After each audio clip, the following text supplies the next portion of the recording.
Pergi. Ra, apa kau yakin akan berpisah dengan Milan? Tanya Vino untuk kesekian kalinya pada gadis berkacamata yang berdiri di hadapannya. Sebelum ia yang diminta oleh Nara mengurus rumahnya, melangkah pergi mengurus cek itu untuk mengurus pengobatan Alana.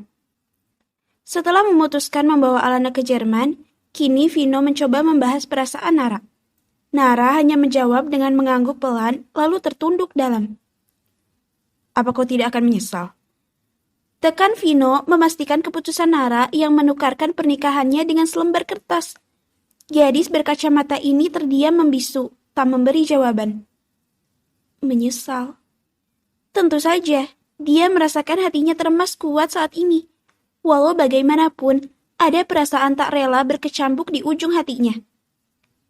Apa kau bisa melupakannya? Cecar Vino dengan tangan bersedekap. Tatapannya seakan sedang mengintimidasi. Pemuda ini takut jika Nara kelak akan menyesali perpisahannya dengan cintanya hanya karena ketidakberdayaan. Bagi Nara, pertanyaan Vino semakin membuat lidahnya keluh. Apa dia bisa melupakan cinta pertamanya? Jawab, Ra. Vino beralih memegang bahu gadis berkacamata itu. Aku bisa. Ucap terbata tertunduk. Tak ingin Vino melihat jika air matanya telah menggenang di pelupuk mata, bersiap untuk jatuh. Ra, lihat aku. Tatap mataku. Apa kau benar-benar ingin berpisah dengannya? Desak Vino, sebelum menggunakan cek penukaran itu untuk Nana. Karena jika itu terjadi, semua telah terlambat. Kau tidak akan menyesal, kan? Serunya sembari mengguncangkan tubuh Nara yang hanya mematung. Mendapat cecaran, Nara terisak sudah tak dapat menahan lagi perasaannya yang seakan ingin meledak. Aku ingin bertahan. Aku tidak ingin berpisah dengannya. Tapi aku bisa apa? Aku harus memilih Nana. Aku tidak berdaya, Vin. Aku tidak boleh egois. Tangis Nara pecah meluapkan isi hatinya. Vino terdiam mendengar seluruh perasaan Nara yang meluap. Tangan Vino lalu terulur membawa Nara yang terisak ke dalam pelukannya. Aku mencintainya, Vin. Aku bodoh menyerahkan hatiku pada orang yang tidak bisa aku gapai. Raung Nara memukul-mukul pelan dada Vino dengan kepalan tangannya. Sekarang hatiku terluka. Ungkapnya terseduh-seduh. Hati pemuda ini terenyuh akan nasib cinta Nara. Tidak bisa berjuang untuk perasaannya. Rasanya tak adil bagi Nara. Menyerah hanya karena tak berdaya, menukar cek itu dengan perpisahan. Vino mengurai pelukannya, menatap wajah Nara. Aku akan mengatur semuanya. Kau beritahu ibu, jika kita akan membawa Nana ke Jerman. Setelah itu kau pulang, bersiap-siap untuk keberangkatan kita. Jelas Vino mengusap wajah Nara dengan telapak tangannya. Terima kasih, Vin. Ucap Nara dengan nada serak diselingi anggukan. Nara dan Vino pun melangkah pergi untuk tujuan masing-masing. Vino baru saja memarkirkan motor sportnya di depan halaman rumah sewanya. Bergegas melangkah cepat masuk ke dalam rumah, mempersiapkan diri untuk keberangkatan ke Jerman. Setelah berada di dalam kamar, ia melangkah menuju lemari. Tangan Vino lalu meraih koper yang berada di atas lemari pakaian. Membuka kopernya, lalu mulai mengisi dengan pakaian yang akan dia bawa dengan cepat. Setelah memasukkan beberapa pakaian, Vino beralih pada laci lemari. Tangannya pelan menarik laci hingga terlihatlah sebuah kotak yang terbuat dari aluminium. Manik matanya menatap lekat pada kotak itu.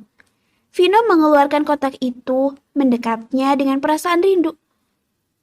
Aku sangat merindukanmu, Bu. Ucap Vino lirih pada kenangan ibunya. Setelahnya membawanya ke ranjang. Ia pun duduk, mulai membuka kotak itu, menatap isinya. Tangan Vino mencari sesuatu di antara tumpukan kertas di dalam kotak. Hingga beberapa saat, ia mendapatkan sebuah kartu bank. Vino menatap kartu bank yang ada di tangannya itu lekat. Ibu, aku akan kembali padanya. Ucap Vino lirih dengan mata berkaca-kaca, mengingat ibunya yang telah tiada. Vino lalu merogoh saku celananya, mengeluarkan cek pemberian dari Nara, lalu memasukkannya ke dalam kotak itu. Seakan menukar kertas itu dengan sebuah kartu. Kemudian menutupnya kembali lalu memasukkannya ke dalam koper. Setelah semua siap, Vino memutuskan untuk pergi mengurus keberangkatan Nana.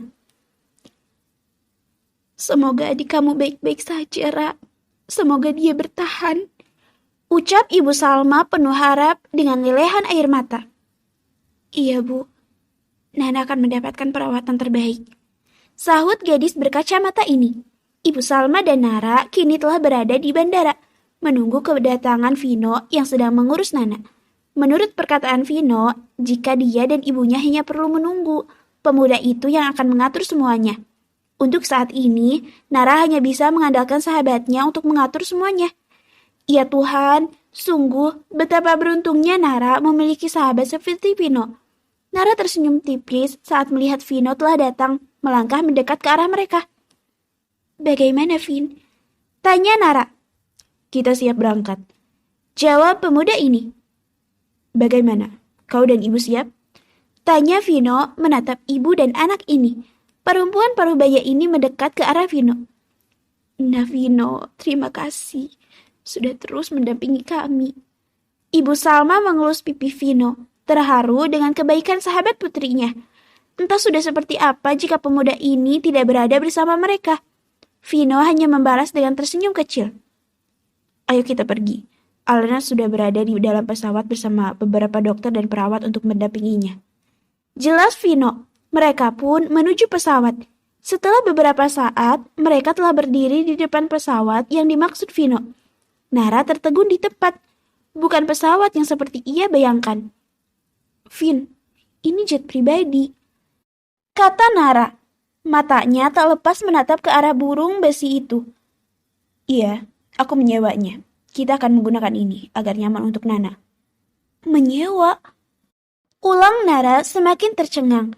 Tahu, menyewa jet pribadi bukan hal yang murah. Vin, ini sangat mahal. Bagaimana dengan pengobatan Nana? Bagaimana jika uangku nanti tidak cukup? Protes Nara resah. Kau tenang saja. Aku akan memberikan yang terbaik untuk adikmu. Ayo kita pergi. Kata Vino memberi aba-aba berjalan lebih dulu. Dengan langkah ragu, Nara mengikuti Vino. Pesawat kini telah memecah awan. Mereka telah terbang membawa asa untuk kehidupan Nana di Jerman. Sementara Nara terbang dengan harapan menuju tempat yang baru, di suatu tempat yang lain, terlihat sebuah mobil melewati gerbang sebuah bangunan mewah dan berhenti tepat di depan bangunan. Seseorang bergegas membuka pintu hingga terlihatlah seorang pemuda tampan baru saja turun dari mobil, melangkah masuk ke dalam villa melewati beberapa orang yang menjaga. Sementara itu, di ruang makan, seorang gadis cantik duduk di kursi makan. Makanlah Nona, Anda harus banyak makan agar Anda cepat pulih. Ucap pelayan wanita pada perempuan itu. Aku tidak ingin makan, Bi. Sedikit saja. Bujuknya. Aku tidak lapar. Tolaknya membuang pandangannya. Namun, manik matanya malah tertuju pada pemuda tinggi yang berdiri di hadapannya. Deg. Seketika jantungnya berdetak kencang. Tubuh gadis ini bergetar hebat. Milan? Ucap dengan terbata serta air mata yang mulai memupuk.